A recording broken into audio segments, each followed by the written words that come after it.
ये बहुत दिनों पहले की बात है कि रूस में एक बहुत ही अमीर किसान अपनी 3 बेटियों के साथ रहता था।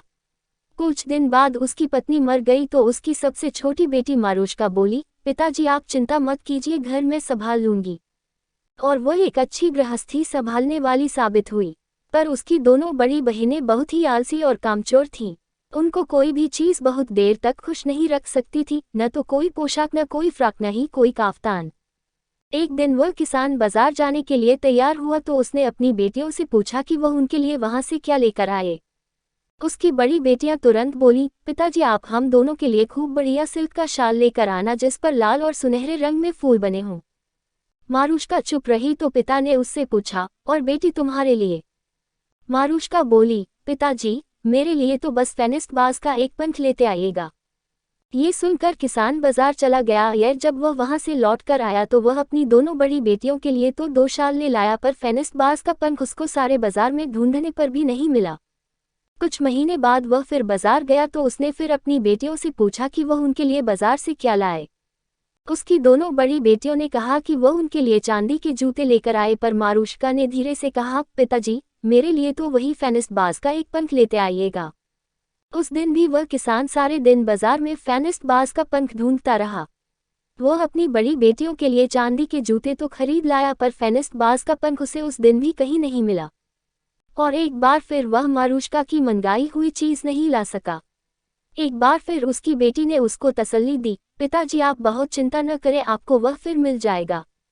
कुछ महीने बाद वह किसान एक बार फिर बाजार जाने लगा तो उसने अपनी बेटियों से एक बार फिर पूछा कि वह उनके लिए क्या लेकर आए, तो उसकी दोनों बड़ी बेटियों ने उससे कहा कि वह उनके लिए नारंगी रंग के गाउन लेकर आए। पर जब मारूशका से पूछा गया तो उसने वही कहा, पिताजी मेरे लिए तो वही फेनिस्ट बाज का एक पंख लेते आइएगा। पिता बाजार चला गया। उसने अपनी बड़ी बेटियों के लिए नारंगी गाउन तो खरीद लिए, पर फेनिस्ट बाज का पंख उसको उस दिन भी हर दुकान पर पूछने पर भी कहीं नहीं मिला। वह बेचारा बड़ा नाउम्मीद होकर घर लौट रहा था कि रास्ते में उसको एक बहुत ही बूढ़ा मिला। वह बूढ़ा किसान से बोला, गुड्डे भाई तुम किधर जा रहे हो? किसान ने जवाब दिया, तुमको भी गुड्डे भाई, मैं बड़ा दुखी होकर घर वापस जा रहा हूँ। मेरी सबसे छोटी बेटी ने मुझसे फेनिस्ट बाज का एक पंख लाने के लिए कहा था, पर मुझे लाख ढूंढने पर भी वह कहीं नहीं मिला। वह बूढ़ा आदमी मुस्कुराया। उसने अपनी जेब से बिच के पेड़ की छाल का एक बक्सा निकाला और उस किसान से बोला, जो तुम्हें चाहिए वह मेरे पास है। मुझे मालूम है कि तुम्हारी बेटी इस पंख के लायक है, सो ये पंख उसी का है। कहकर उस बूढ़े आदमी ने वह पंख बक्से के साथ उस किसान को दे दिया। वह किसान बहुत खुश हो गया। हालांकि किसान को वह पंख किसी दूसरे मामूली पंख जैसा ही लगा, पर उसने उस पंख को लेकर उस बूढ़े आदमी को धन्यवाद दिया और अपने घर चला गया। घर पहुंचकर उसने अपनी तीनों बेटियों की चीजें उनको दे दी। उसकी दोनों बड़ी बेटियों ने अपने अपने गाउन पहन कर देखे और अपनी सबसे छोटी बहन की हंसी उड़ाई, इस पंख को तो तुम अपने बालों में लगा लेना और फिर देखना तुम कितनी सुंदर लगती हो। मारूशका बस जरा सा मुस्कुरा दी, बोली कुछ नहीं। उस रात को जब घर में सब लोग सो गए तो मारूशका ने बक्से में से अपना वह पंख निकाला और नीचे फर्श की तरफ उड़ा दिया। फिर वह फुसफुसाई, मेरे पास आओ ओ फेनिस्ट, मेरे चमकीली आंखों वाले बाज। और वह पंख तुरंत ही एक चमकीली आंखों वाले नौजवान में बदल गया। वह नौजवान इतना सुंदर था जितना कि सुबह का आसमान होता है। दोनों आपस में तब तक बात करते रहे जब तक सुबह पौ नहीं फट गई। पर पौ फटते ही वह नौजवान फर्श से टकराया और फिर से बाज बन गया। मारूशका ने अपनी खिड़की खोल दी और वह बाज उसमें से होकर आसमान में उड़ गया। इस तरह उसने उस नौजवान को 3 रात बुलाया, लेकिन चौथी रात को उसकी दोनों बड़ी बहनों ने किसी को अपनी बहन के कमरे में बातें करते सुन लिया और सुबह को एक बाज को उसकी खिड़की से बाहर उड़ते देख लिया। उस दिन दोनों खुराफाती बहनों ने अपनी बहन के कमरे की खिड़की पर एक बहुत ही तेज चाकू लगा दिया। जब रात हुई तो जब वह बाज वहां आया तो उस तेज चाकू से टकरा गया। उसके दोनों पंख उसकी धार से कट गए थे। मारूशका तो सो रही थी। वह सोती रही, उसको कुछ पता ही नहीं चला। बाज एक गहरी सांस लेकर बोला, अच्छा विदा प्रिय, अगर तुम मुझे सचमुच प्यार करती हो तो तुम मुझे फिर पालोगी। पर मुझे पाना इतना आसान नहीं होगा। तुमको धरती के दूसरे छोर तक जाना पड़ेगा। तुमको 3 लोहे के जूते और 3 लोहे के डंडे तोड़ने होंगे और 3 पत्थर की डबल रोटी खानी होंगी। रात के अंधेरे में किसी तरह से मारूशका ने उसके ये शब्द सुन लिए। वह तुरंत बिस्तर से उठी और अपनी खिड़की की तरफ भागी, पर उसको देर हो चुकी थी। वह बाज तो जा चुका था। उसकी खिड़की पर तो बस उसके कुछ खून की बूंदें पड़ी थीं। मारूष्का बहुत देर तक रोती रही। वह इतना रोई कि उसके आंसुओं में वे खून की बूंदें बह गईं। अगली सुबह वह अपने पिता के पास गई और बोली, पिताजी मुझे आशीर्वाद दीजिए कि मैं अपने प्यार को ढूंढ सकूं। मैं अपना प्यार ढूंढने जा रही हूं। किसान बेचारा ये सुनकर बहुत दुखी हुआ कि उसकी बेटी इतनी मुश्किल यात्रा पर जा रही है, पता नहीं वह फिर उसको कब देख पाएगा। पर उसको मालूम था कि उसको उसे जाने देना ही चाहिए। सो उसके आशीर्वाद से मारूष्का ने 3 लोहे के जूते बनवाए, 3 लोहे के डंडे बनवाए और 3 पत्थर की डबल रोटियां बनवाईं। उन सबको लेकर वह धरती के उस छोर की तरफ अपनी लंबी यात्रा पर निकल पड़ी। वह खुले हुए मैदानों में चली, वह अंधेरे जंगलों में से होकर गुजरी, वह ऊंची ऊंची पहाड़ियों पर चढ़ी। चिड़ियों ने उसको अपने गीतों से खुश रखा, नदियों ने उसके पैर धोए और अंधेरे जंगलों ने उसका स्वागत किया। किसी जंगली जानवर ने उसको कोई नुकसान नहीं पहुंचाया, क्योंकि उन सबको मालूम था कि वह एक वफादार लड़की थी। वह तब तक चलती रही जब तक उसका एक लोहे का जूता टूटा, एक लोहे का डंडा टूटा और उसने एक पत्थर की डबल रोटी खा ली। उसी समय वह जंगल में एक खुली जगह में निकल आई। वहां उसको एक छोटी सी झोंपड़ी दिखाई दी। वह झोंपड़ी मुर्गी के पैरों पर खड़ी थी। वह गोल गोल घूम रही थी और उसमें कोई खिड़की नहीं थी। मारूष्का बोली, ओ छोटी झोंपड़ी, ओ छोटी झोंपड़ी, तुम अपने पीछे का हिस्सा पेड़ों की तरफ कर लो और अपना मुंह मेरी तरफ कर लो। ये सुनकर मुर्गी के पैरों पर खड़ी हुई वह झोंपड़ी घूमती घूमती रुक गई और मारूष्का उसके खुले दरवाजे के अंदर बेधड़क चली गई। उस झोंपड़ी में एक पत्थर की अंगीठी पर बाबा यागा लेटी हुई थी। वह एक पतली सी स्त्री थी जिसकी लंबी टेढ़ी नाक थी और एक दांत था जो उसकी ठोड़ी के नीचे तक लटका हुआ था। मारूष्का उससे डरी नहीं। उसने जादूगरनी को अपने बारे में बताया कि वह क्या करने निकली थी और उससे अपनी सहायता करने की प्रार्थना की। बाबा यागा बोली, मेरी प्यारी बच्ची, तुमको तो अभी बहुत दूर जाना है, क्योंकि फेनिस तो बहुत दूर रहता है। उस देश की रानी एक बहुत ही बुरी जादूगरनी है जिसने तुम्हारे फेनिस को एक जादू का रस पिला दिया है। उस रस के जादू के असर से उसने उसको अपने आप से शादी करने के लिए भी राजी कर लिया है। पर मैं उसको ढूंढने में तुम्हारी सहायता जरूर करूंगी। लो ये लो चांदी की तश्तरी और सोने का अंडा और इनको लेकर उसके महल चली जाओ। हो सकता है कि रानी इनको खरीदना चाहे, पर तुम इनको उसको तब तक मत बेचना जब तक कि वह तुमको फेनिस बाज से न मिलने दे। उसके बाद बाबा यागा ने उसको सुनहरे धागे का एक गोला दिया और कहा कि वह उस धागे को जंगल में लुढ़काती चली जाए तो वह उसको उसकी दूसरी बहन के पास पहुंचा देगा। वह वहां से उसको आगे बताएगी कि उसको क्या करना है। बाबा यागा को धन्यवाद देकर मारूष्का अपने रास्ते पर चल दी। पेड़ों ने उसका रास्ता रोक लिया। जंगल बहुत अंधेरा हो गया और उस अंधेरे में उल्लू भी बोलने लगे। फिर भी वह चलती गई जब तक कि उसका दूसरा लोहे का जूता नहीं टूट गया, दूसरा लोहे का डंडा नहीं टूट गया और उसकी पत्थर की दूसरी डबल रोटी भी खत्म नहीं हो गई। उसी समय वह जंगल में एक खुली जगह पर आ गई। वहां पर भी उसको एक छोटी सी झोपड़ी दिखाई दी। वह झोपड़ी भी मुर्गी के पैरों पर खड़ी थी और वह भी गोल गोल घूम रही थी। वहां जाकर मारूष्का फिर बोली, ओ छोटी झोपड़ी, ओ छोटी झोपड़ी, तुम अपने पीछे का हिस्सा पेड़ों की तरफ कर लो और अपना मुंह मेरी तरफ कर लो। ये सुनकर मुर्गी के पैरों पर खड़ी वह घूमती हुई झोंपड़ी भी रुक गई और उसमें खिड़कियां और एक दरवाजा खुल गया। मारूष्का उसके खुले दरवाजे के अंदर भी बेधड़क चली गई। उस झोंपड़ी में एक पत्थर की अंगीठी पर एक दूसरी बाबा यागा लेटी हुई थी। ये बाबा यागा अपनी बहन से भी ज्यादा बदसूरत और पतली दुबली थी। मारूष्का ने उसको अपनी कहानी सुनाई और उसको उसकी बहन के दिए हुए चांदी की तश्तरी और सोने का अंडा दिखाए। वह बोली, बहुत अच्छे मेरी प्यारी बिटिया, मैं तुम्हारी सहायता जरूर करूंगी। ये सोने की सुई और चांदी का फ्रेम ले जाओ, हो सकता है कि वह रानी इनको खरीदना चाहे, पर तुम इनको उसको तब तक मत बेचना जब तक वह तुमको तुम्हारे फेनिस से मिलने न दे।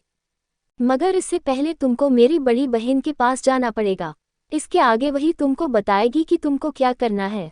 मारूष्का ने दूसरी बाबा यागा को धन्यवाद दिया और आगे बढ़ गई। उसने वह सोने के धागे वाला गोला फिर से आगे लुढ़काया और उसके पीछे पीछे पेड़ों के बीच में से होकर चली।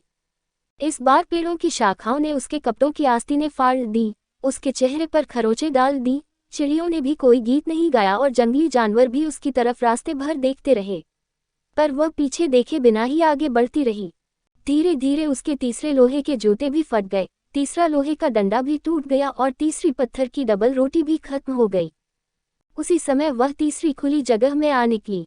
वहां भी उसको पहले जैसी एक झोंपड़ी दिखाई दी। वह झोंपड़ी भी मुर्गी के पैरों पर खड़ी थी और घूम रही थी। वहां जाकर मारुष्का फिर बोली, ओ छोटी झोंपड़ी, ओ छोटी झोंपड़ी, तुम अपने पीछे का हिस्सा पेड़ों की तरफ कर लो और अपना मुंह मेरी तरफ कर लो। मुर्गी के पैरों पर खड़ी हुई घूमती हुई वह झोंपड़ी भी ये सुनकर तुरंत रुक गई और मारुष्का उसके खुले दरवाजे के अंदर बेधड़क चली गई। उस झोंपड़ी में एक पत्थर की अंगीठी पर तीसरी बाबा यागा लेटी हुई थी। ये बाबा यागा अपनी दोनों बहनों से भी ज्यादा बदसूरत और पतली दुबली थी। मारुष्का ने उसको भी अपनी कहानी सुनाई। वह बाबा यागा बोली, फेनिस्ट बाज को पाना आसान नहीं है प्यारी बेटी, तुमको धरती के आखिर तक जाना पड़ेगा, पर तुम चिंता न करो, मैं तुम्हारी सहायता करूंगी। तुम ये चांदी की अटैरन लो और यह सोने की तकली लो और इनको लेकर महल चली जाओ। हो सकता है कि रानी तुमसे इनको खरीदना चाहे, पर तुम इनको उसको तब तक मत बेचना जब तक कि वह तुमको तुम्हारे फेनिस्ट बाज से न मिलने दे। मारुष्का ने उसको भी धन्यवाद दिया और अपना सोने के धागे वाला गोला जमीन पर लुढ़का दिया।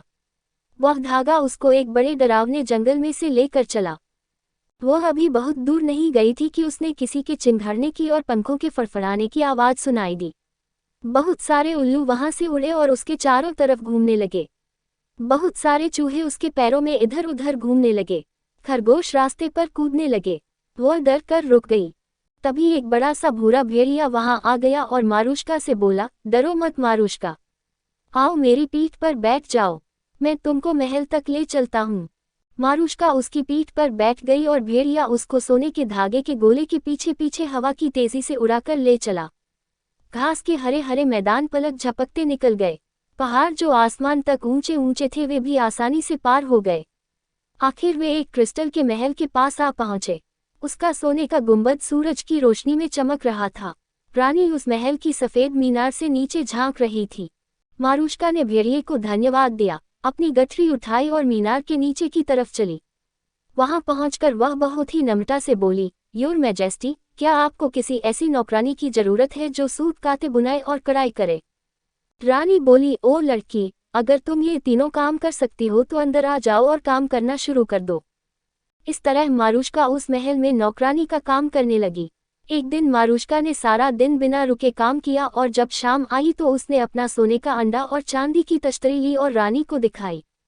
तुरंत ही वह अंडा उस तश्तरी में घूमने लगा और घंटियां बजने की आवाज सुनाई देखने लगी। अचानक उस तश्तरी में रूस के सारे बड़े बड़े शहर दिखाई देखने लगे। ये देखकर तो रानी बड़े आश्चर्य में पड़ गई। वह बोली, चांदी की यह तश्तरी और सोने का यह अंडा तुम मुझे बेच दो। मारुष्का बोली, योर मैजेस्टी, ये बेचने के लिए तो नहीं है, पर आप इनको ऐसे ही रख सकती हैं अगर आप मुझे चमकीली आंखों वाले फेनिस्ट बाज से मिलने दें। रानी राजी हो गई, बोली, ठीक है, आज रात को जब वह सो जाएगा तब तुम उसके कमरे में जा सकती हो। जब रात हो गई तो मारुष्का फेनिस्ट बाज के कमरे की तरफ चली। वहां जाकर उसने देखा कि फेनिस्ट बाज तो गहरी नींद सो रहा है। उसने उसको जगाने की बहुत कोशिश की पर वह उसको जगा नहीं सकी क्योंकि रानी ने उसकी कमीज में जादू की एक पिन लगा दी थी। उसने उसको जगाने की बहुत कोशिश की, उसको पुकारा, उसकी गहरी काली भौहों को चूमा, उसके पीले हाथों को सहलाया, पर वह तो सोता ही रहा, किसी तरह भी नहीं जागा। सुबह जब खिड़की से सूरज की किरणें अंदर आईं तब तक भी जब वह अपने प्रिय फेनिस्ट को नहीं जगा सकी तो उसको वहां से वापस आना पड़ा। अगले दिन फिर उसने लगकर काम किया और शाम को उसने अपना चांदी का फ्रेम और सोने की सुई निकाली। सुई ने अपना काम अपने आप करना शुरू कर दिया तो मारुष्का बुड़बुड़ाई, तू एक ऐसा कपड़ा काट जिससे वह अपनी आंखों की भौहों को रोज सुबह साफ कर सके। इस बार मारुष्का ने रानी को सुई और फ्रेम दिखाया तो रानी उसको भी तुरंत ही खरीदने के लिए कहने लगी। मारुष्का ने फिर वही जवाब दिया, योर मैजेस्टी, ये बेचने के लिए तो नहीं है, पर आप इनको ऐसे ही रख सकती हैं अगर आप मुझे फेनिस्ट को एक बार फिर से देखने दें। रानी फिर राजी हो गई, ठीक है, तुम उसको आज की रात फिर देख सकती हो। जब रात हुई तो मारुष्का एक बार फिर से फेनिस्ट के सोने के कमरे में गई, पर वह तभी भी बहुत ही गहरी नींद सो रहा था। बहुत उठाने पर भी वह नहीं उठा। वह बोली, ओह मेरे प्यारे फेनिस्ट, मेरे बहादुर चमकीली आंखों वाले बाज, जागो और मुझसे बात करो। पर वह तो गहरी नींद ही सोता रहा क्योंकि चालाक रानी ने उसके बालों में कंघी करते समय एक जादू की पिन लगा दी थी जिसकी वजह से मारुष्का उसको लाख कोशिश करने पर भी नहीं जगा सकी। सुबह होने पर उसको अपनी कोशिश छोड़ देनी पड़ी और उसको वहां से आना पड़ा। उस दिन भी उसने सारा दिन खूब लगकर काम किया और जब शाम हुई तो उसने अपनी चांदी की अटैरन और सोने की तकली निकाली और रानी को दिखाई। पहले की तरह से रानी ने इस बार भी उनको उससे खरीदना चाहा, पर मारुष्का ने फिर से वही जवाब दिया, योर मैजेस्टी, ये चीज़ें बेचने के लिए नहीं है, पर आप इनको ऐसे ही रख सकती हैं अगर आप मुझे फेनिस्ट को एक बार आखिरी बार फिर से देखने दें। रानी यह सोचते हुए फिर राजी हो गई कि मारुष्का उसको जगाने में कामयाब नहीं हो पाएगी, क्योंकि आज उसको वह जादू का रस पिलाकर सुला देगी। वह बोली, ठीक है, तुम उसको आज की रात एक बार और देख सकती हो। रात हुई और मारुष्का एक बार फिर आखिरी बार फेनिस्ट के सोने वाले कमरे में घुसी। फेनिस्ट और दिनों की तरह से आज भी गहरी नींद सो रहा था।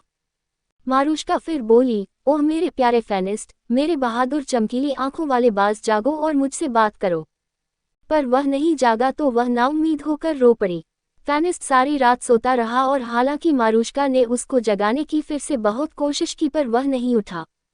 अब सुबह होने वाली थी, सो मारुष्का ने आखिरी विदा कहने और बाहर जाने से पहले उसके काले बालों में अपना हाथ फेरा कि उसका एक गर्म आंसू उसके गालों से लुढ़ककर फेनिस्ट के कंधे पर गिर पड़ा। इससे फेनिस्ट की मुलायम खाल जल गई। इस जलन को महसूस करके वह हिला और उसने अपनी आंखें खोल दी। मारुष्का को वहां देखकर वह तुरंत उठ बैठा और बोला, अरे क्या ये तुम हो, मेरा खोया हुआ प्यार। कहते कहते वह रो पड़ा। उसकी आंखों से आंसू बहने लगे। इसका मतलब ये है कि तुमने 3 लोहे के जूते और 3 लोहे के डंडे तोड़ दिए और 3 पत्थर की डबल रोटियां भी खा ली। तुम धरती के इस कोने तक यात्रा कर आई। अब हमको कोई अलग नहीं कर सकता मारुष्का, कोई नहीं। अब फेनिस्ट का जादू टूट चुका था, सो वह मारुष्का को शाही दरबार में ले गया। वहां दरबार ने फैसला दिया कि रानी को देश निकाला दे दिया जाए और मारुष्का को वहां की रानी बना दिया जाए, क्योंकि वह बहुत बहादुर थी, अक्लमंद थी और मजबूत थी। और फिर ऐसा ही हुआ।